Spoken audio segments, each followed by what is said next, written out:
Welcome. I'm Sim Sitkin. I'm a professor in the management and organizations area at the Fuqua School of Business at Duke. And today we're going to be talking about some research coming out of our work here at Fuqua that speaks to really pressing societal issues of a variety of sorts. Um, Fuqua faculty come to you on LinkedIn Live on the first and third Wednesday of each month at 12:30 p.m. Eastern Time. And I would like to ask you that if you have any questions as we move along, please put them in the comments section. I'll answer them if I can while we're proceeding through the material. And if not, we'll leave time at the end for Q&A in addition.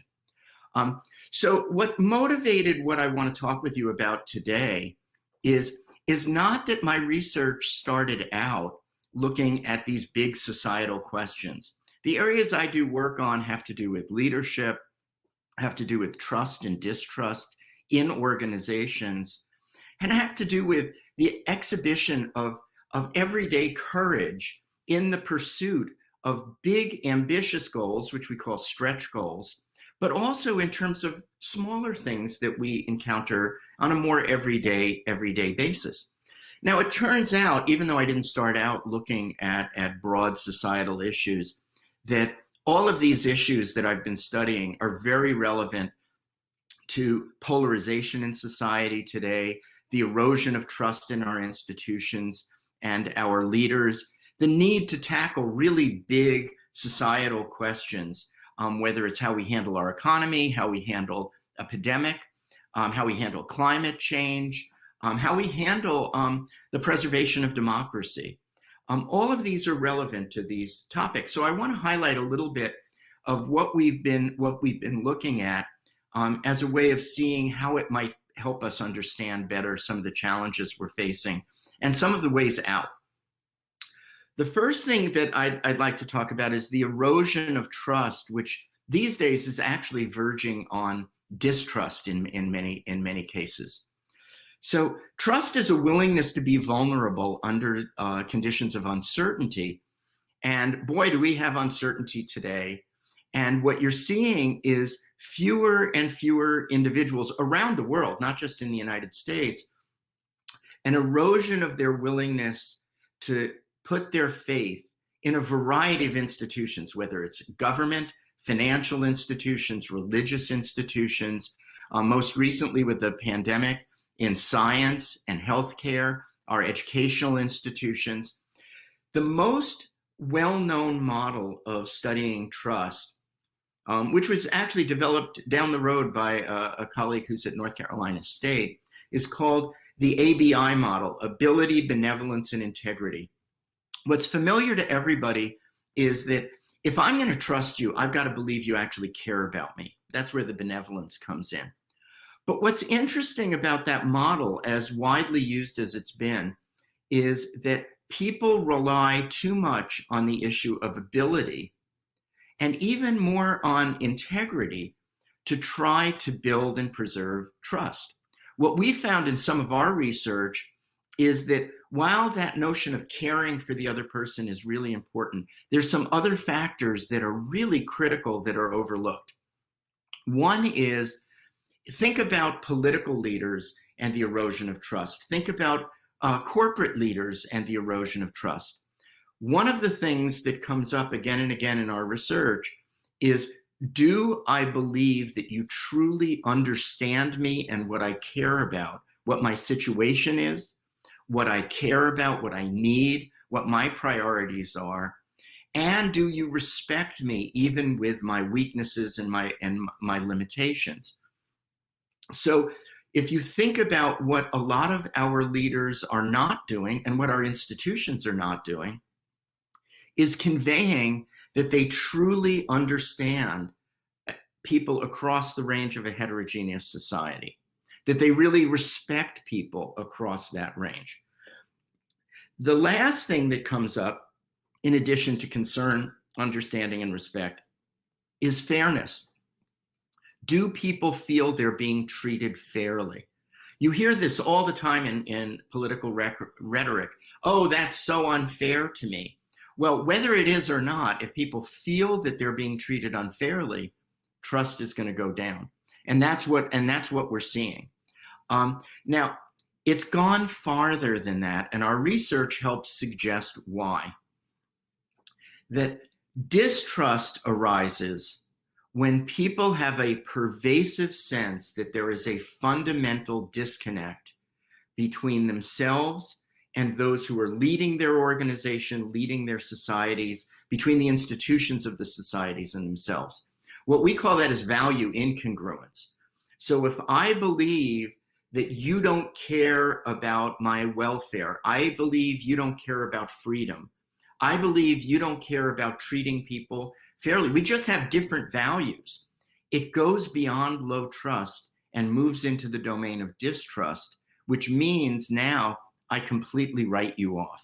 And if you do something positive, what do? I interpret it negatively. And what we see with distrust is two kinds of responses that kind of seal it off and make it very difficult to overcome. One is, I just mentioned, is the attribution of negative motives.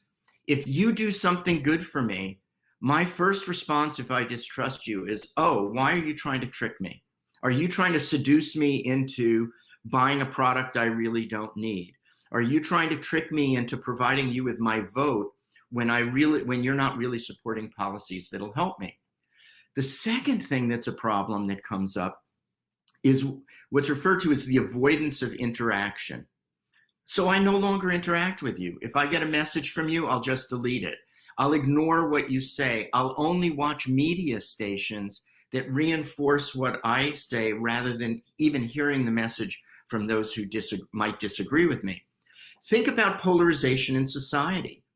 We've moved from saying, I may disagree with my neighbor, but I know they care about my welfare and I can respect them even despite our differences. And we share the same basic values.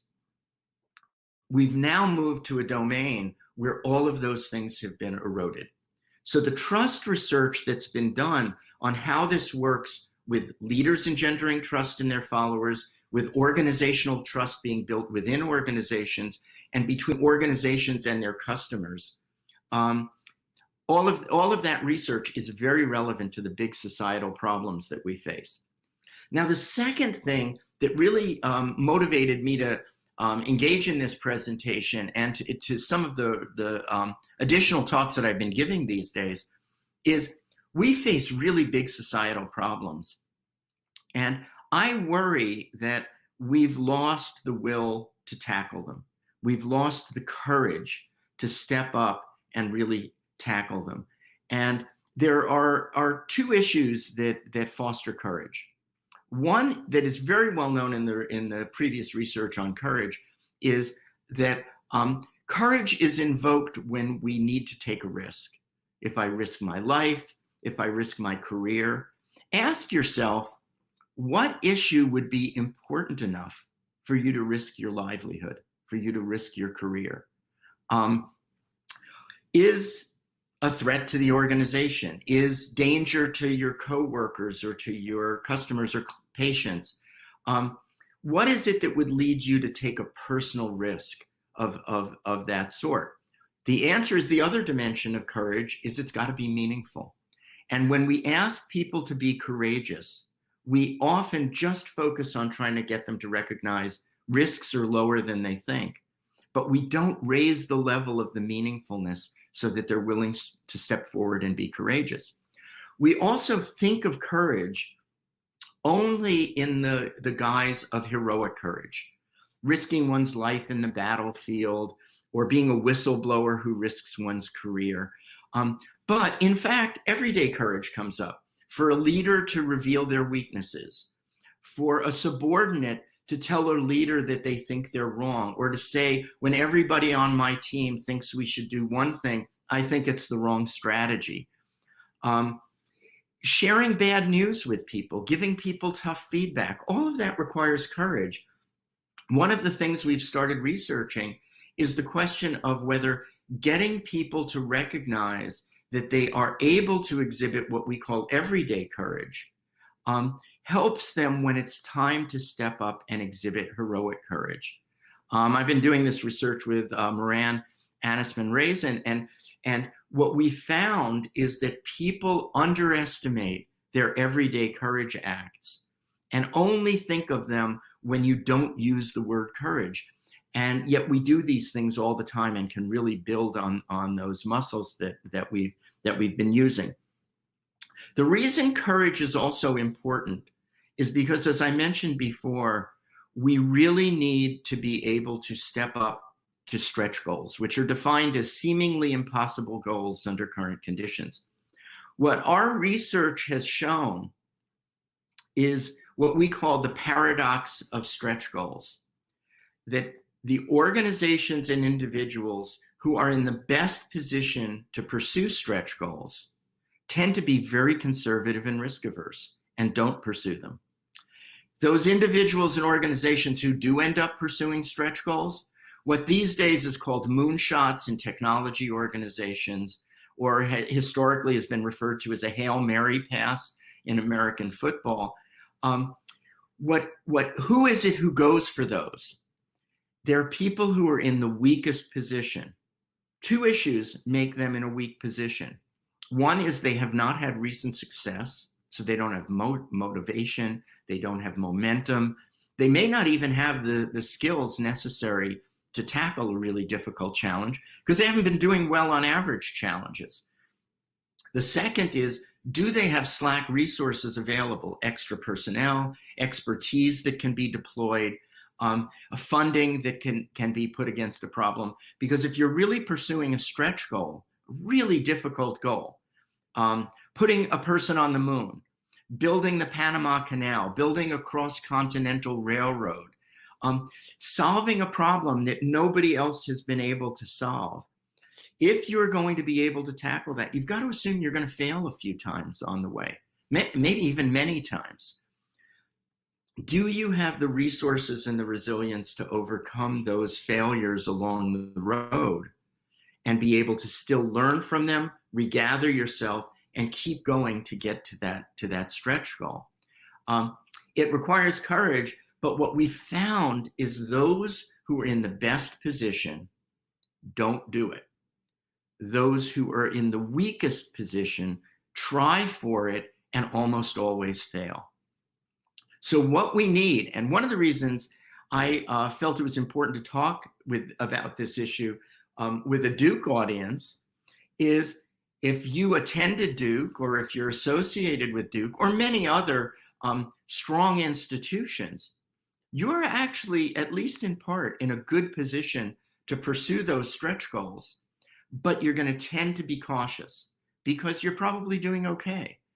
And if you're not doing okay, we have a Harvard Business Review article where we talk about when should you pursue stretch goals? When you're in a very strong position that I just described. When you're either weaker in that you've stumbled recently with some less than successful efforts, or where you've been very successful but you don't have a lot of resources, you should pursue alternative strategies. You should try to build small wins so you gain experience and reputation and can build some resources and then go for something big. Or you should pursue a strategy many years ago I referred to as the strategy of small losses, which is really running experiments where you know many of them won't work, but they're small. You can withstand those losses, you can withstand those failures, learn from them, and then position yourself so if you tackle something really big, you're in a better position to be able to succeed at it. The idea here is if we're going to tackle our big societal issues, we need to rebuild trust. We need to address and unravel the distrust that has built. We need to encourage people to exhibit courage where it's meaningful, where it's worth taking the risks. And we need to help people recognize when to take that moonshot and when to hold back a little bit and take more incremental steps to get there. Now, in all of these areas, our research speaks directly to how if you're a company or a government agency and you're tackling small things, but you're very successful, is there an opportunity to step forward and really try to solve a bigger problem? If you're an individual who's been very successful, why take those little chips away at an incremental improvement? Why not step back and try for that really big thing? Because you're probably in a position where if it doesn't work, you're going to be okay. Our research has shown in a variety of arenas that these factors matter, that you can rebuild trust, you can address and fix problems of distrust, you can encourage people to step forward and act more courageously, both in an everyday and a more heroic sense. And you can also get people to tackle stretch goals appropriately. Now, all of these link to the last point that I want to make, and then I'm going to stop talking and see if any of you have any comments or questions. And that's what I don't know about you, but I've taken note of what's referred to as the Great Resignation, that people are quitting their jobs. They're just finding they're not meaningful enough to take the risk. If they're taking some health risks, for example, they feel they're not being fairly compensated for their job. The work is not being made interesting enough. And so they're quitting their jobs. So one of the questions that we need to ask is, can we use this as an opportunity? That this may be a signal that trust is eroded between our employees and our employers.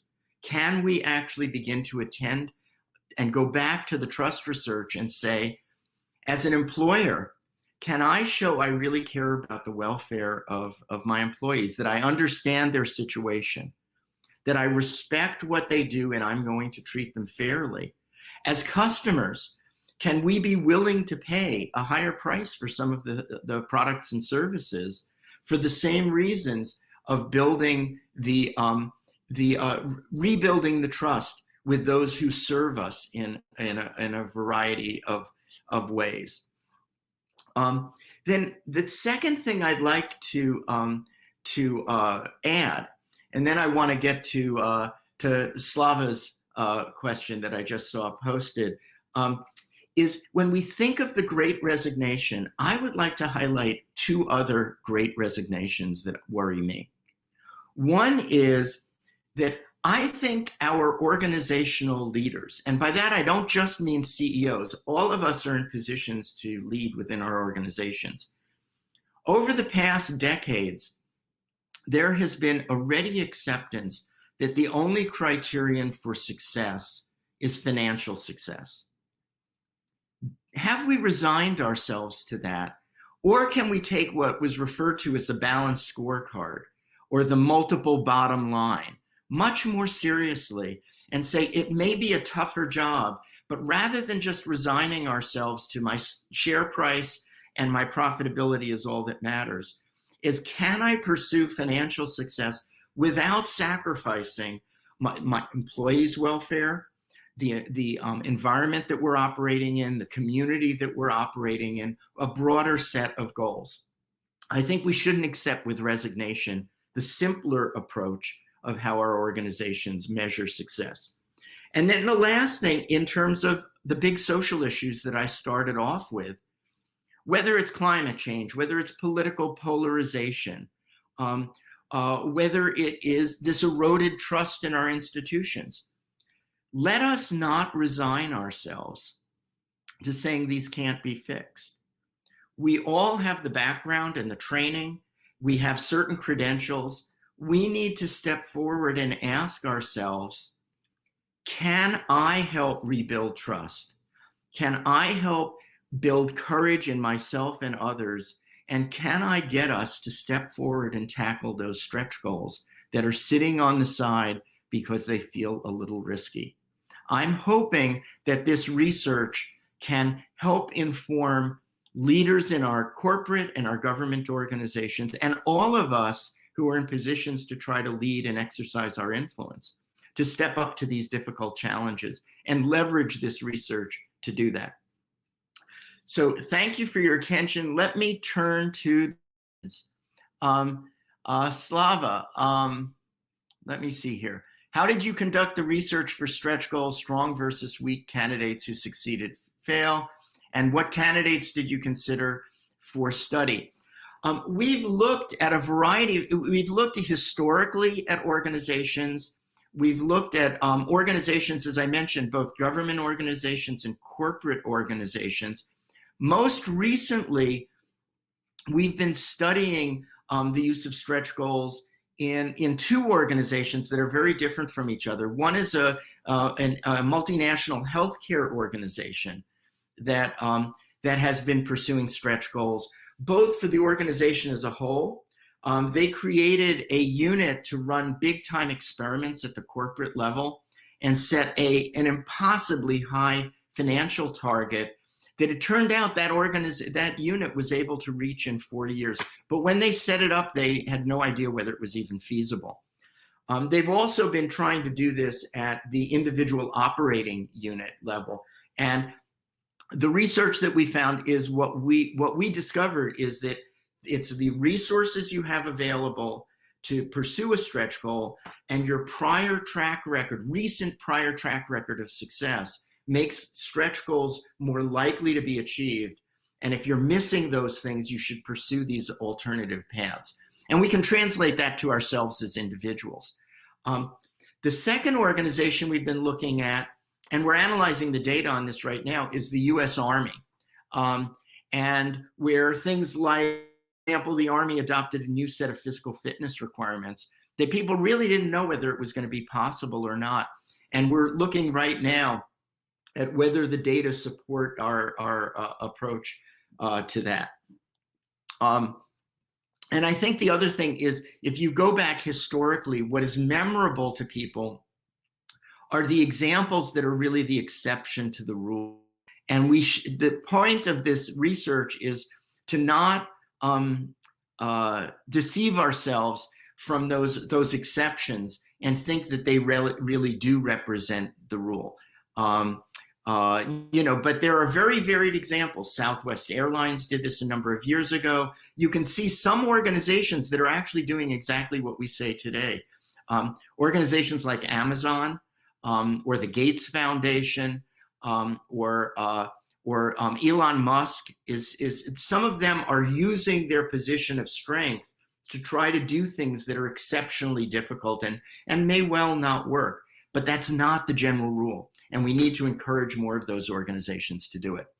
Let's see. So, Kieran, how do we, at lower levels of society or organizations, manage the misrepresentations of those above that, of course, trust to be diluted? It seems that the decentralization of information has led to uncovering multitudes of these misrepresentations. And it seems the response has been to try to silence these voices rather than to provide truth. I think what our research on distrust has shown is that when people see the kind of problem you're identifying, Karen, which is a huge problem, there are two approaches that tend to be the natural ones that are taken, and they're not the right approach. It's not that they're wrong, but they're not going to solve the problem. One is to focus on that trust rebuilding of, I have the ability, I know more than you do, so you need to listen to me and trust me because I know more. The second is to really just try to argue your way to sort of bludgeon the other party to come to an agreement with you. What you want to do is to listen to them. Show that you're trying to understand why they think what they do. Remember, the distrust research says, what do you do when you distrust? You attribute negative motives to them rather than that they're just misinformed and they're trying to cope, and you disengage. What you want to do is re-engage, show them respect, assume they're meaning the right thing, and then try to understand how they see it, and try to then highlight how you and they probably share not 100% of your underlying values, but enough that you can see some common ground. And then what I try to do is I then invite them and say, well, I kind of see it differently. Help me understand why you think I'm wrong. And through that kind of dialogue, you can begin to build the bridges that unravel the polarization and can begin to invite people to cross that boundary. But I think you're absolutely right in your question that when people exhibit, and social media, and actually the media in general has reinforced this, when we create these self-sealing information bubbles, that's exactly when distrust cannot be addressed and cannot be reversed, because everybody is just hearing those who already agree with them, and they're demonizing the other side. The way you do that, the way you address that, is you try to build bridges across that rather than building walls between the different parties. Let's see, Roy, the work of creating trust between leaders and employees can be daunting. How important do you believe alignment on organizational goals is to trust creation between these constituencies? What I would say is, first of all, obviously it is important and it can be difficult. I think the question is, if we have different goals, are those goals really based on different values? Are the goals differing based on a lack of concern for the other party? Or are the goals based on different interpretations of tactically what's going to be the best way to get to a common end? I mean, if I'm the owner of a company, is it really my goal to have my employees not make a living wage? Is it really my goal to have people work unhealthy work hours? No. If I could have them get those things and I could still make a profit and the organization, I'd be happy to do that. So our goals are not necessarily in opposition. They may be orthogonal and independent of each other, and that's where we can find a common ground. So it doesn't help my employees if I go out of business because I'm losing money, but it doesn't help me if we see the Great Resignation and I'm losing all my employees because I'm not paying them enough. And you're starting to see examples. I mean, I see it in my own community of where organizations are turning to their customers and basically saying, I'm going to start paying a living wage and I'm going to have to charge more for my products. I need you to help support me in doing that. And you're starting to see customers getting on that bandwagon more. So I think it's not always easy to find those shared goals, just as it's not always so easy to rebuild that trust and find the common ground. But that's what we've got to be striving for. And that's where, when we come from very different backgrounds, when we have different individual needs, rather than assuming they're antithetical to each other, let's start out by assuming it's possible to find that common ground and then work together to get there. If you don't think I care about your welfare, but I think I really do, if you think that I hate your goals and only care about my goals and I won't treat you fairly, the best way for me to address that issue is for us to actually engage and for me to say, look, here's what I'm trying to achieve. Can you help me? What are you trying to achieve? Can I help you? How much can we find that overlap between the two? Now, by the way, if it really is impossibly separated, maybe it's not a viable business. Maybe we can't get employees without exploiting them.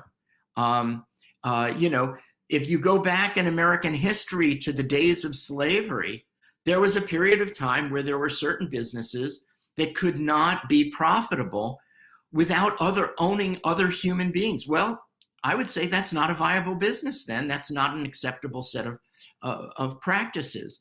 Well, we don't have that today, but we have a variety of other things that may be unacceptable. But when we work together, I truly believe that leaders and followers can find common ground where maybe the profits aren't as high, maybe the wages aren't as high, maybe the work is not quite as flexible as ideal, but the work gets done in a way that can actually address the issues simultaneously. The issue that I want to end with And then I'm happy to stay around if there are more questions for after the hour, but we're supposed to stop at 1, so I want to honor that. The issue is, if you want to tackle these very difficult questions, I would argue it's impossible to do it without gaining the insight and then being able to apply the questions of how do I rebuild trust? How do I unravel distrust? How do I encourage people to act with courage to tackle really big challenges?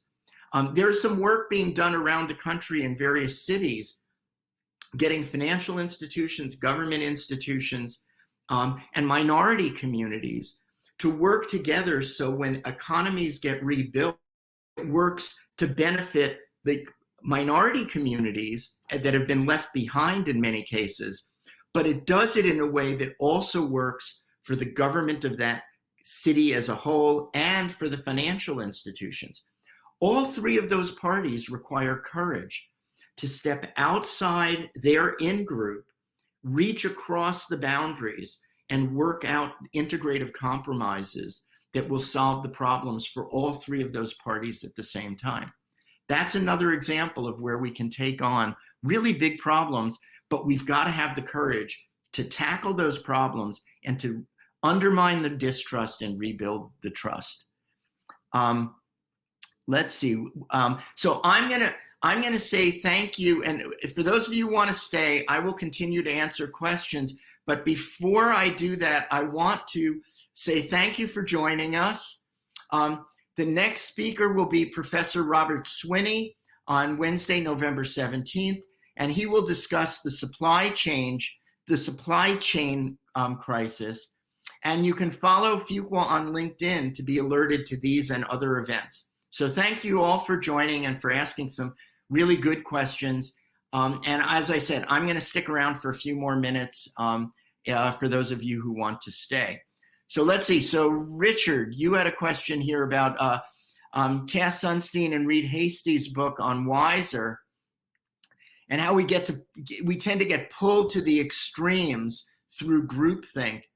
And I think you're right that it is easier to go to the extremes.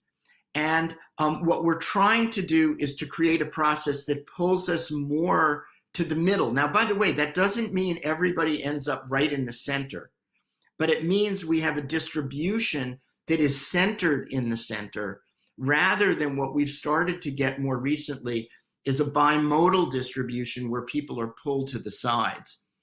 And if you think about what does that, I think one of the drivers that is related to these topics I was talking about today is the world we're in. You've probably all heard the acronym VUCA, that we're in a volatile, uncertain, complex, ambiguous kind of world. Well, when that happens, people feel more and more vulnerable, which makes them less likely to trust. They're looking for very simple answers to complex, uncertain, highly variable kinds of issues. And the extremes tend to have singular, simple answers. The middle tends to say, well, it's a little complicated. We need to look at it this way and that way. And one example of that is the reaction to how medicine and science has responded to the pandemic. And people say, oh, well, they don't know what they're talking about because the answer seems to be changing over time. Well, the good news and the bad news is that's how science works. We start out with some ideas about what we think a problem might be, with what we think might be some good solutions, and then we experiment with those. And if we've run good experiments, we actually learn something, and then we update what we thought. That doesn't mean we did a bad job to begin with. What it means is that we're learning, that we're open to new information, and that we're recognizing that in a volatile, uncertain, complex world, people who give you really simple answers are almost certain to be wrong. The answer is always more complicated than that. And when one of the simple answers is whoever is on the other side of that polarization is totally wrong and you're totally right. So what you've got to do is get them to understand the complexity of your perspective. You understand the complexity of their perspective, and that can move you both toward the middle a little bit more.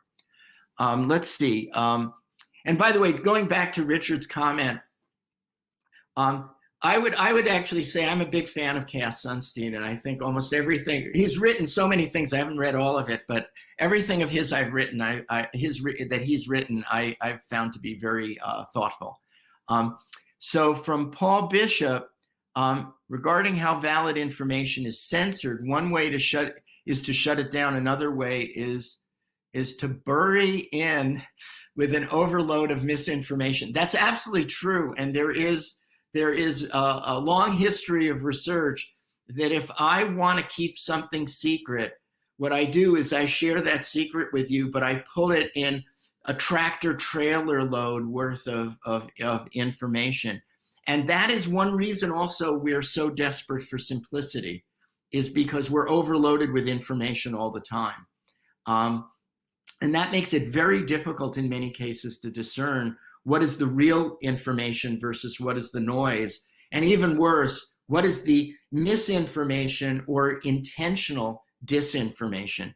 It is a very challenging time for all of us in terms of that. And whereas social media was supposed to help with that, it actually has made it more difficult. It's not that when we had a few sources of information that were much more highly professionalized, that we weren't given misinformation and things weren't censored, sometimes for the wrong reasons.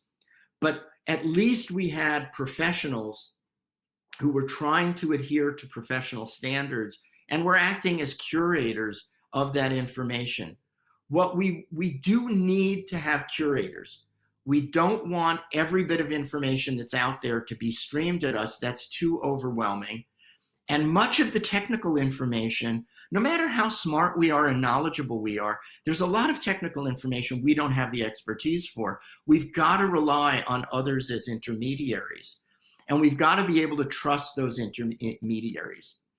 And going back to a point I made before, the response to lowered trust and even distrust by those intermediaries cannot be, I have the ability and the expertise, you just need to trust me, so don't ask questions. It's got to be, let me explain what I think you need, what I think you're trying to achieve, why I think this is the correct answer, and how much I think we know about it, so that we can begin to build those bridges and that trust. Okay, I'm going to stop here. And so I think I will thank you again. And I will reiterate that Professor Swinney will be up on November 17th. And we look forward to having you join us again for the next Fuqua LinkedIn Live.